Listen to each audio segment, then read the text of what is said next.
Hi everyone, welcome back to my channel. Okay, so today we are going to talk about a very important concept, exception handling in Spring Boot using Java. This is not only useful in real world projects, but also very common interview topics. Okay, so yeah, so let's get started. Uh, so we now we first there is a first questions. Okay, why do we even need exception handling?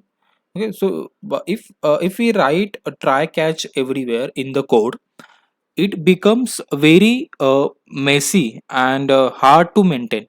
So we need a clean and centralized way to handle errors, send meaningful error messages to clients, and improve the maintainability of a code. So that's why exception handling is very important in Spring Boot. Okay, so another is by default, we can say the by default Spring Boot gives a something called the white label error page or a default JSON response when an exception occurs. Okay, so this is a good for debugging, but not user friendly for production. In production, we want to send a customized error response like status code, timestamp, and a helpful message. So instead of stack traces. Okay. So there are mainly three approaches for exception handling in Spring Boot. The first is using exception handler annotation at the controller level. Okay, and second one is using controller advice annotation, which provides global exception handling across the application, right?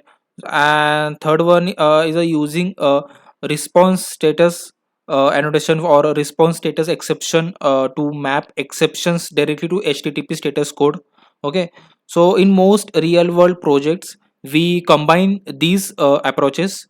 Okay, so let's start with the exception handler.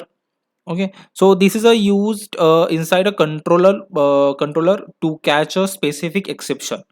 For example, here if a null pointer exception occurs, okay, so we are returning a custom message null value found with a status code 400, which is a bad request.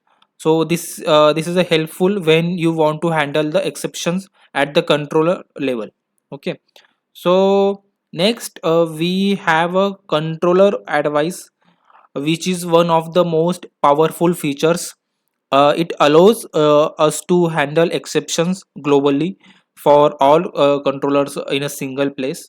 So in this example, if a resource not found exception occurs anywhere in the applications, this global handler will check it and return a 404 not found response with the exception message. Okay, so this avoids writing duplicates codes across the controllers. Okay, so this is a use of controller advice.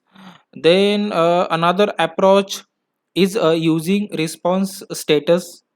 Here we create a custom exception class like invalid input exception, and simply annotated it with a response status like http status bad request. Now uh, whenever this exception is thrown, Spring will automatically return a 400 bad request. Okay, 400 bad request response. So this approach keeps code very clean and is a useful for simple cases. Okay. Now let's look at some best practices for exception handling. The first, always send meaningful error messages in JSON format. Okay, then create a custom exception classes for clarity. Then use a common error response DTO to standardize the response structure. Okay, then another one is a log exceptions properly using SLF4J and log back. Then last one is I can say the never expose tax traces to the client in production. That's a security risk. So yeah, these practices makes your applications more professional and production ready. Okay, now we move on the interview perspective section. So uh, from an interview point of view, don't just say you used try catch. Explain that you used controller advice for global handling and exception handler for specific cases, and custom exception with proper logging.